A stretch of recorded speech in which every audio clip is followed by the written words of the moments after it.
Bonjour à tous les amis et bienvenue aujourd'hui pour cette nouvelle vidéo. Aujourd'hui on se retrouve pour une journée type entraînement. Donc voilà, là ce qu'on va faire c'est partir à la salle tranquillement. On va essayer d'y être pour 7h15. Faire une bonne séance là ce matin, je crois que c'est épaules et bras. Avec un peu de renforcement lombaire et abdos à la fin. Donc si je peux je vous filme quelques séquences et je vous retrouve juste après. C'est parti.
les gars, je vous ai montré quelques séquences de mon entraînement. Un entraînement, j'essaye de les rendre assez intensifs avec peu de récupération. Là j'ai pas pu vous montrer tous les exercices parce qu'il y a des exercices où il y avait du monde à côté. Voilà, je voulais pas filmer parce que c'est chiant. Juste après, ouais, j'ai fait des étirements. Je vais faire une vidéo dédiée parce que c'est très important. Et là ce qu'on va faire, c'est qu'on va rentrer. Je vais déjeuner. Cet après-midi ça va être tranquille et ce soir j'ai une séance d'entraînement coaching, donc les deux.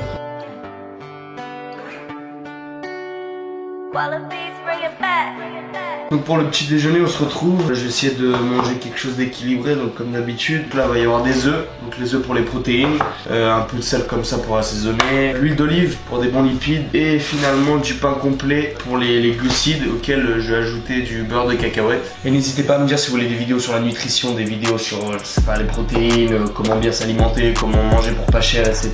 Mettez-moi ça en commentaire que je puisse savoir si ça vous intéresse ou non.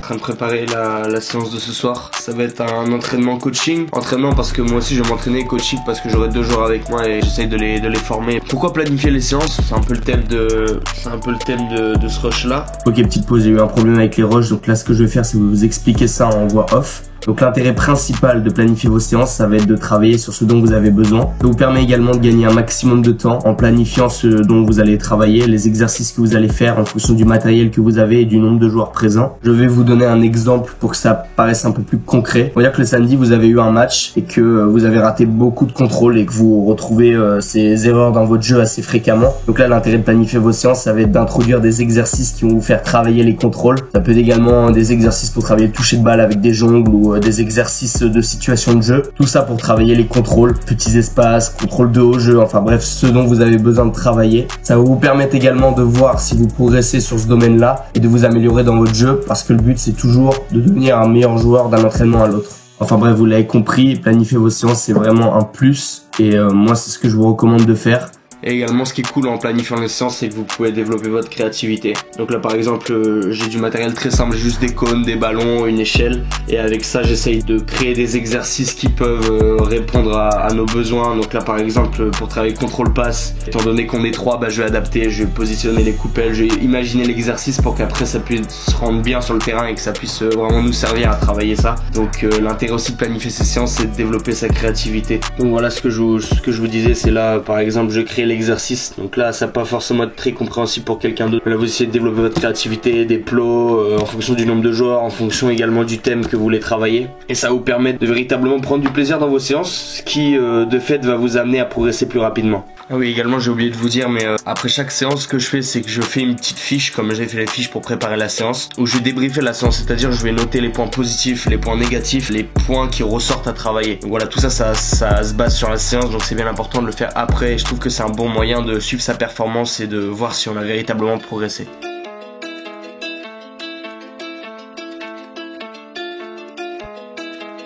Bon les gars, là maintenant on se retrouve pour un entraînement. Comme je vous ai dit, j'ai planifié la séance tout à l'heure, du coup c'est plus simple pour la préparer là. Du coup là on a commencé avec un peu de renforcement musculaire, des échauffements normaux comme j'ai pu vous le montrer dans d'autres vidéos sur la chaîne. Et du coup là, premier exercice c'est de la coordination. Donc là forcément on joue bien avec les bras, etc. comme d'habitude avec l'échelle. Après on va passer avec des exercices de jonglage. Après ça on va passer à des exercices de situation de jeu et c'est ça qui va être intéressant. On va travailler également le toucher de balle et également au passe contrôle lors des exercices. Donc voilà, ça va être très intéressant, je vous laisse les séquences maintenant, c'est parti. Ok, donc pour ce premier exercice rien de bien compliqué, on a juste besoin d'une échelle et 2 plots en sortie d'échelle. On va vouloir travailler la coordination des bras et des jambes et la motricité. Là le but ça va être de faire 2 pas dans chaque case, d'accélérer le plus rapidement possible et voilà, à chaque passage d'augmenter le rythme.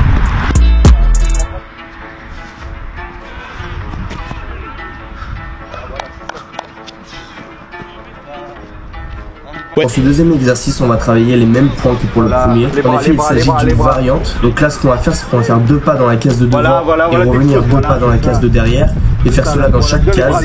Puis à la fin, toujours pareil, on sprint jusqu'à la porte.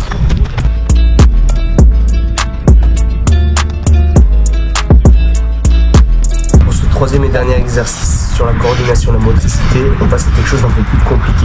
Là, ce qu'on va faire, c'est que dans chaque case, on va faire 2 appuis et on va aller sur les extrémités de chaque case pour faire 2 appuis latéraux. Là, on va essayer d'accélérer le rythme comme les exercices précédents et à la fin, on termine par un sprint. C'est pas facile à expliquer, donc le mieux, c'est que je vous laisse les images et vous voyez par vous-même.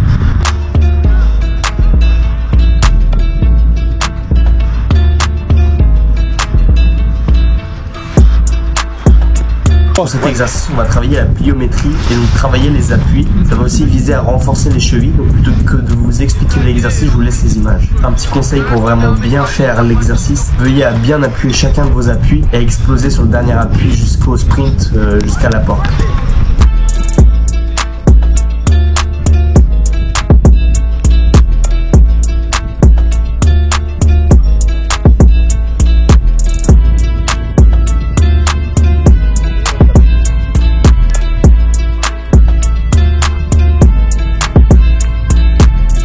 Pour cet exercice, on va travailler sur quelque chose de bien différent. On va travailler sur le toucher de balle. Et pour ça, je vous propose un exercice de type jeu, de jonglage. Donc là, on est 3, mais vous pouvez très bien le faire à plus. Et dans notre cas, ce qu'on va faire, c'est que je vais donner des consignes. Donc la première consigne, ça va être de jouer en 4 ou 3 touches. La deuxième consigne, ça sera de jouer en 2 touches. Et la dernière consigne, ça sera de jouer en 1 touche. Donc en fait, on augmente la difficulté petit à petit. Et le but, ça va être donc du coup de faire ces 3 touches et de faire la passe à un autre. Je crois qu'on peut le mettre dans la merde vu que c'est un jeu. Quand le ballon touche le sol, le joueur sort. Et donc du coup, c'est le dernier qui reste qui gagne le point. Pour faire simple, là, on a fait le premier à 3. Et donc là, je vous laisse les séquences des meilleures actions de ce jeu.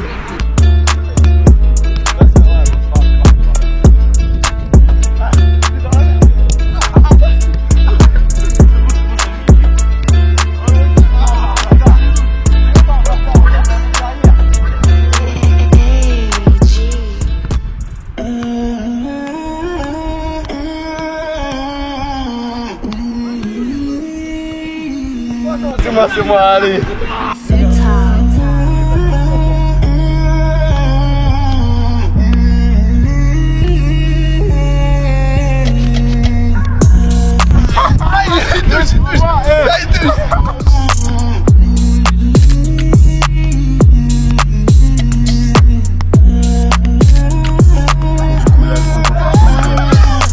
Maintenant, faut faire 2 touches. Hein? 2 touches.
Ouais, du coup là les gars, situation classique, les buts sont pris. Et ça arrive souvent quand tu viens t'entraîner là en entraînement spécifique en dehors du club. Du coup on va essayer de s'adapter. Toute la séance que j'ai planifiée cet après-midi elle est morte. On va essayer de faire quand même des situations de match en faisant du 1v1, 1v2. Du coup les gars, on se retrouve pour les séquences maintenant.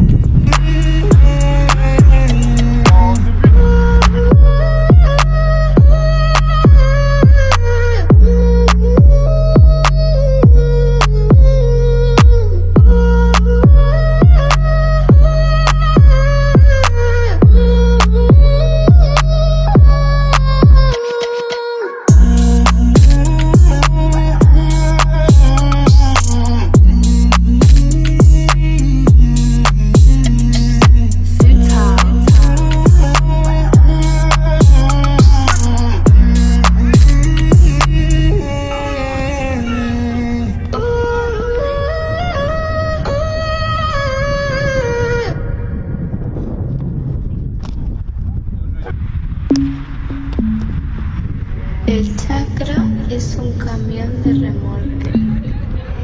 Hey, G.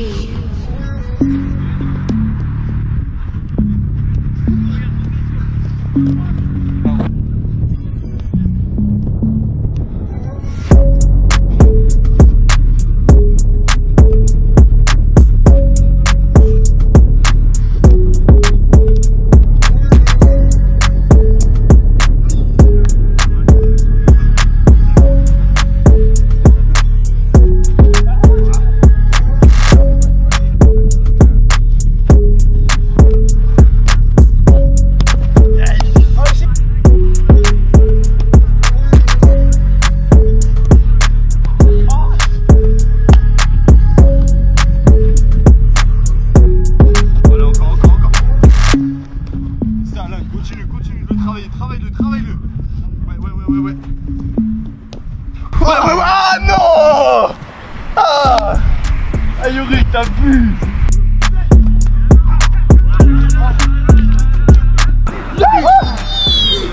Elle y est. Ah bah oui, bien sûr qu'elle y est.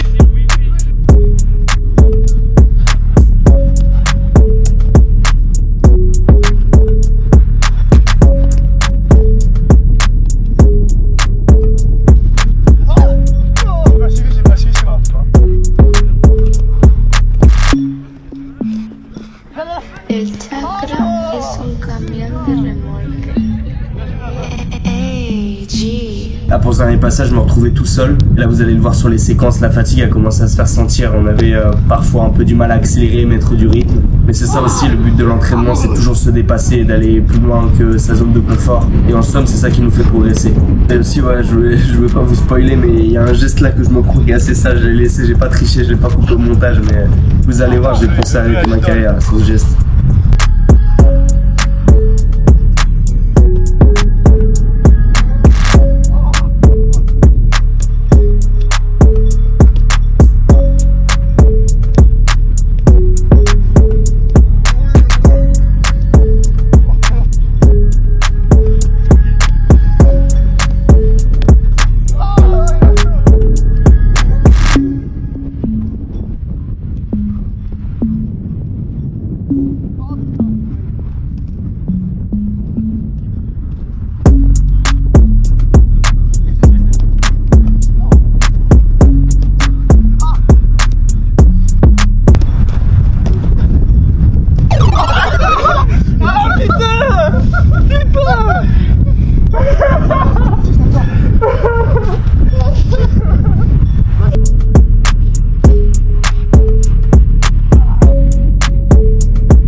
Voilà les gars, on se retrouve à la fin de cette vidéo, j'espère qu'elle vous aura plu, qu'elle vous aura servi.